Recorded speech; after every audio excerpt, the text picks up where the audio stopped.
The big three in men's tennis have always been the most fiercely competitive. We saw the best top three for over a decade, with Rafael Nadal, Roger Federer and Novak Djokovic pushing each other, breathing down each other's necks and competing with each other like there was no one else. That was the top three, a fierce trio who ruled world tennis. Fast forward to the top three in this era. There's Novak Djokovic, of course, and snapping at his heels are two youngsters, Jannik and Carlos Alcaraz, number 2 and number 3 in the world.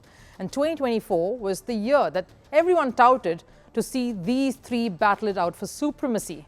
What's happening, though, is that all of them have been MIA, missing in action. They've either been caught up in injuries or personal struggles. Where's the famed tennis rivalry these days?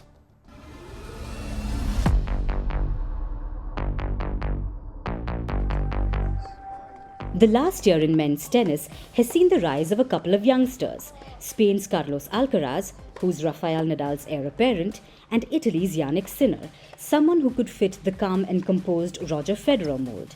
And the two have been breathing down Novak Djokovic's neck. And it's held so much promise that this year, 2024, was going to be the year of another top three showdown.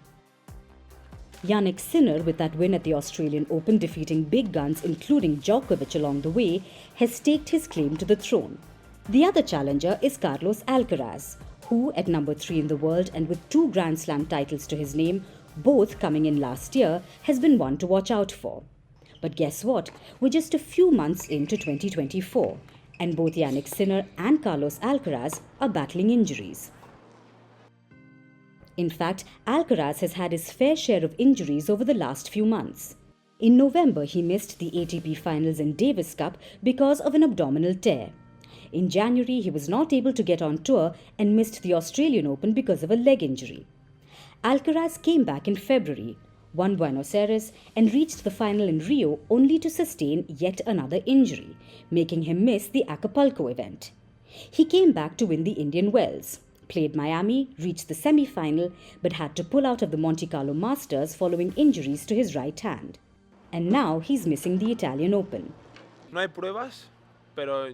There is no evidence, but as I said, I don't want to take things for granted because I already saw it in Barcelona. When I was retired from Monte Carlo, I said I was going to be able to make it to Barcelona and I couldn't. That made things 2 times more painful. So right now I don't want to take anything for granted. But if I keep feeling like this, then I'll probably back out on court. Jannik has had a far less complex journey this year. He's participated in all of the tournaments he's wanted to, but has just the 2 titles, Miami and Rotterdam, to show. A hip injury has sidelined him from the Italian Open as well. Let me repeat this. We will know more in a week and a half.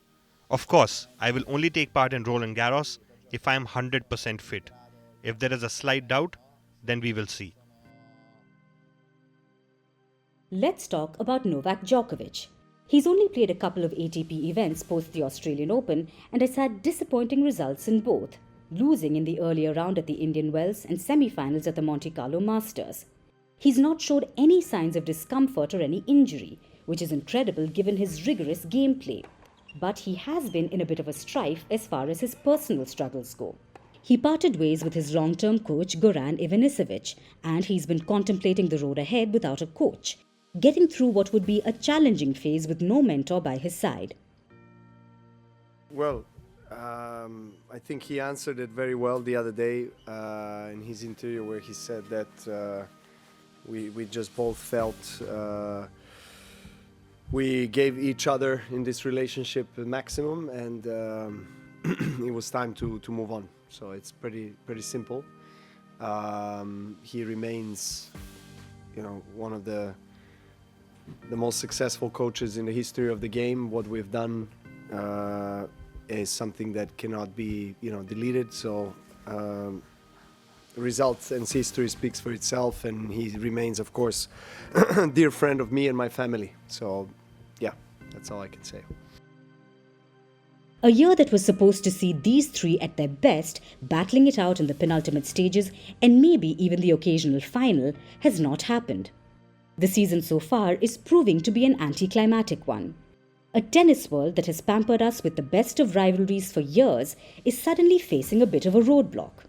No wonder players like Alex de Minaur, Casper Ruud and Andrei Rublev are pocketing key big events, because a lack of the big three coming in. And with the French Open around the corner, and this being an Olympics year, time is ticking for the three to get going. Recover from injuries of the body and the mind to bring back some much-needed heat to the tennis courts this summer.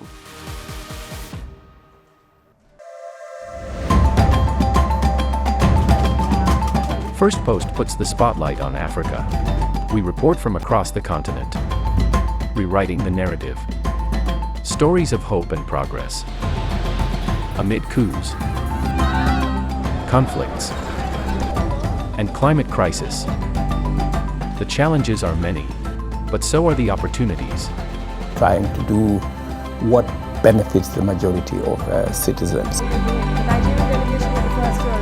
Tracking the world's second largest continent. Launching soon. Firstpost Africa.